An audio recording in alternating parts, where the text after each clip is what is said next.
Colin Hiles here, aka the Mindset Guy, with today's training video, which is the last video in the How to Be Happy series, video number 8. I hear you go, hey, right?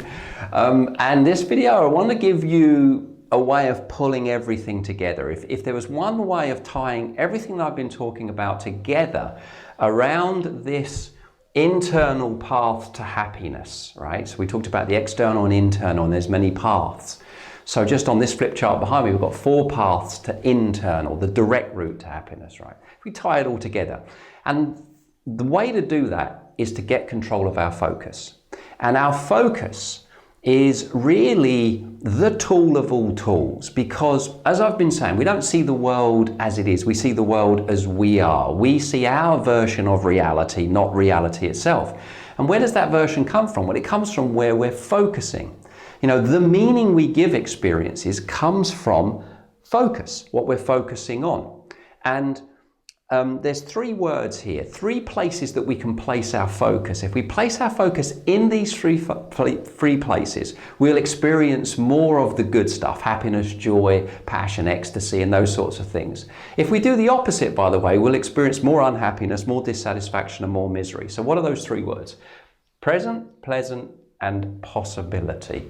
They're the 3 words. So I'm going to talk you through each one of these and give you a little tool, a way of actually applying that way of focus. And then I'm going to finish with a story that sort of pulls it all together. So the first one is present. And present, you know, being present, living in the present. Now, I asked you a couple of videos ago, who's the happiest on the planet? And we sort of agreed children, right? Why are children so happy? Well, it's because they're grounded in the present. They only understand this moment. Excuse me, they only understand this moment. Yeah. They have no concept of this man-made thing called time. They don't get it. And if they had a watch, by the way, it'd say now, now, now, now, now, because that's all they understand.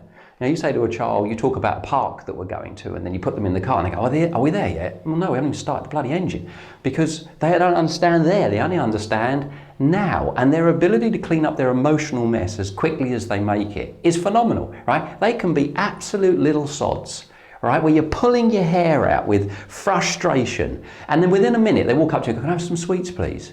Sweets? What do you mean sweets? You have been naughty. And you can see them look at us like, huh? No, that was back then. You see, you're in the past. Right now, I'm being very, very good. See, we're in the past, they're in the present, and they don't understand why on earth they shouldn't get the sweets, you see. So they're grounded in the moment, and happiness can only be experienced in the moment. There is no other time. The challenge is, as we've become adults, more of the past than the future is where our mind goes. And as you can see, we squeeze the present moment out. You know, with sort of the emotional baggage from the past gets pulled into the present. We relive bad experiences over and over and over again, and we pull them into the present. Or we go into the future and we do this thing called worry and fear, and this is where we've got, you know, this what if negative. We're using our imagination in our creative force in a negative way, and we pull ourselves out of the moment. We're no longer in the moment, right? And I love that song by Fatboy Slim, right? Right here, right now. Right here, right now is all we've got. It's all we've ever got. And when we're able to ground ourselves in the present, we realize actually limits are illusions, and that possibility, endless possibility, is always closer to the truth. And we can stop reliving and stop running old program and begin to make new choices from this moment, a new choice from this moment, a new choice from this moment. And happiness is a choice. It's more choice than circumstance. So bringing ourselves into the moment is the first point of focus. Am I in the moment, or is my mind in the future creating, you know, all kinds of negative situations? Or am I in the past just reliving it, bringing myself into the present?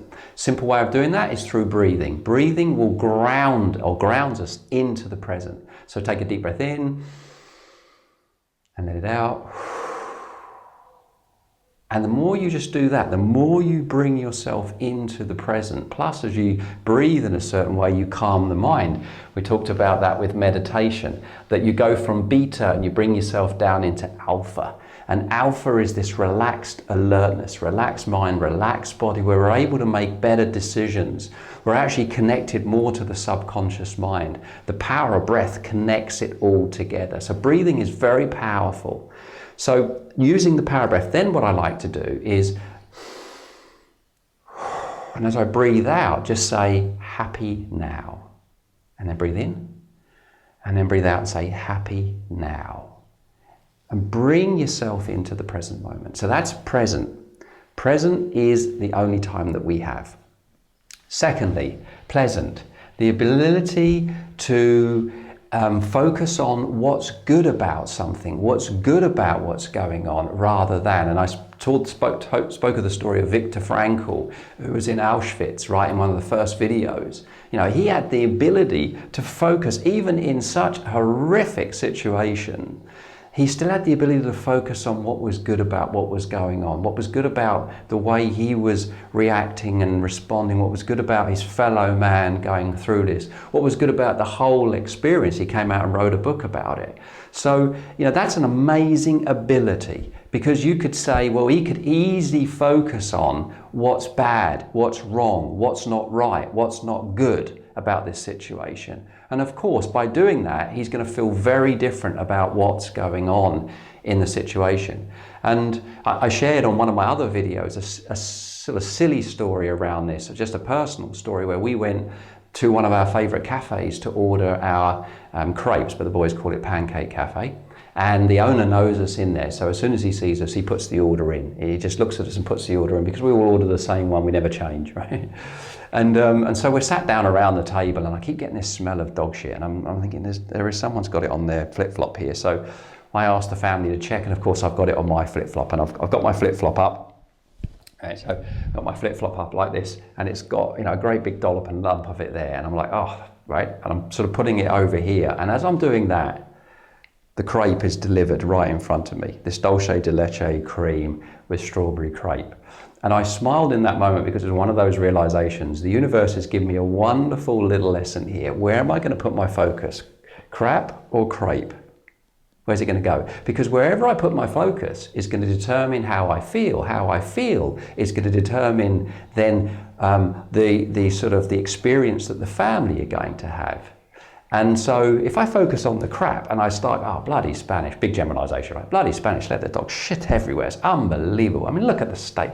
I mean, why can't they just clean it up after them, right? And I get all angry and I get all irritated. What effect is that going to have on the family? Well, of course, it's not going to be a great experience for them, you know? And it's like that story, isn't it, where the father has an argument at work with a partner, comes home and shouts at his wife then smacks one of the kids then goes off and kicks the cat. You know, has this compounding effect that goes on, because energy knocks into energy, which knocks into energy, right? The other thing is, if I focus on what's bad about it, the crap, it becomes the encoded memory. So now, in my past, I've got this memory of this bad experience, right? And then not only that, see, what do I keep doing? I keep smelling it. Oh, it stinks. You know, 2 months, 3 months, 12 months later, I'm still smelling the flip-flop and going, oh, it stinks. In other words, I'm reliving the experience, and in the moment, I squeeze out any chance of happiness.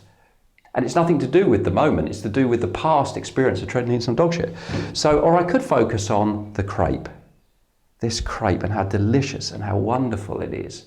And I could just taste it. When we talked about meditation once again, you know, using it as a form of meditation to really experience it, to taste every single bite, to fully just enjoy it completely.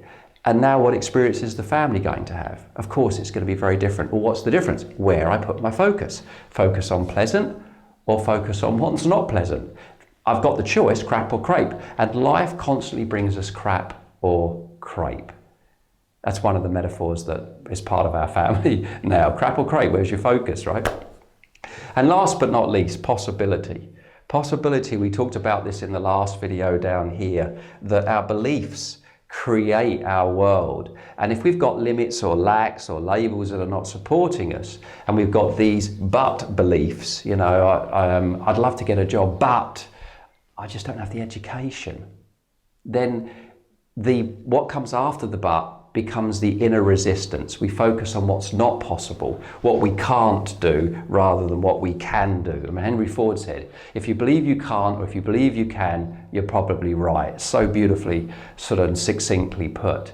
So we've got to focus on possibility. What is possible?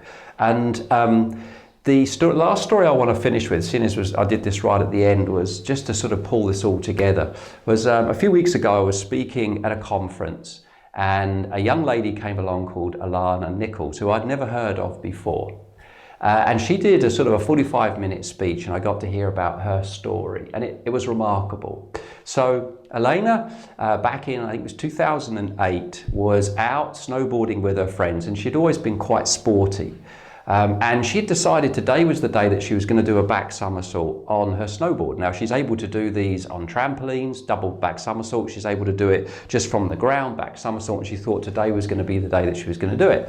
And so she goes down, she does the back somersault, but she actually lands on her back, on a rock, and that's in that moment she's paralyzed from the waist down. Life-changing moment. And as she said, you know, she was quite optimistic to begin with, and, you know, had the possibility that she was going to be able to walk and everything was going to be fine and all that sort of stuff. But over a period of time, she gradually slipped into depression.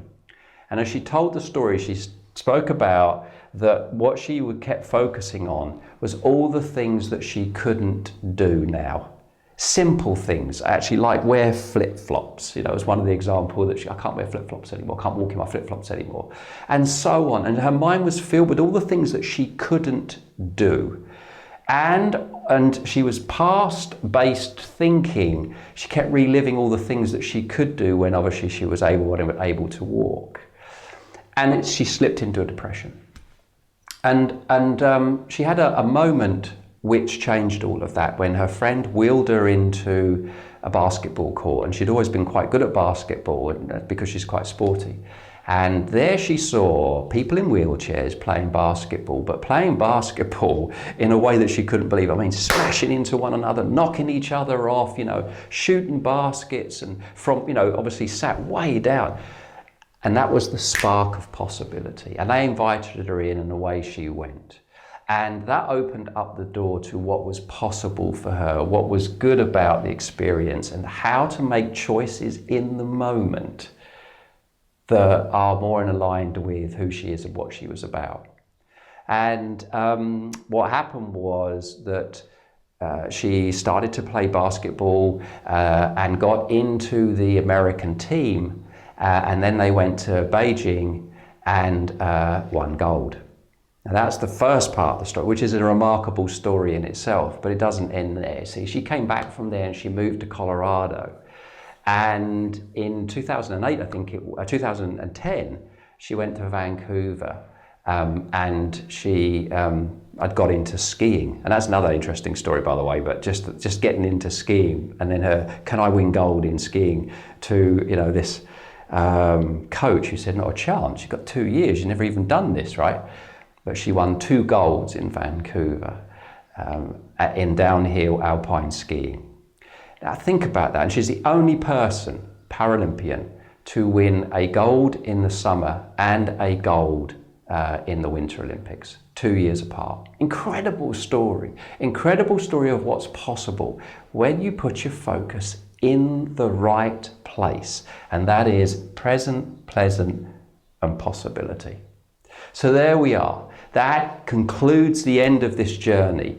And my hope is that you haven't just been watching these videos, you've been applying what I've been talking about, because one thing applied can make a huge difference. Knowledge is pretty worthless, right? Action with knowledge is where the real value is. So do yourself a favor, do not just be the passive player with these videos. Take what I talk about and apply it and use it, and then see what results you get. This is Colin Hiles signing off for the How to Be Happy video series. Leave me a comment, let me know what you think. 1 didn't enjoy it, 10 enjoyed it. Subscribe if you're on my YouTube channel, and leave me a comment, speak with me, I love that. Thank you very much, see you on the next video. Hold on, before you go, let me just ask you a quick question.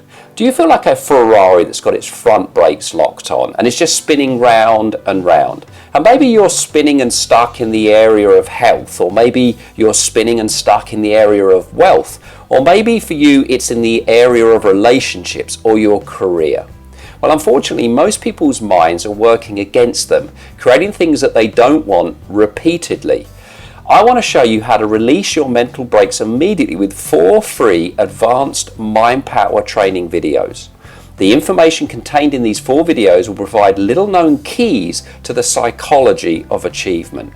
As you start watching them, the advanced mind power training will transform you from the inside out.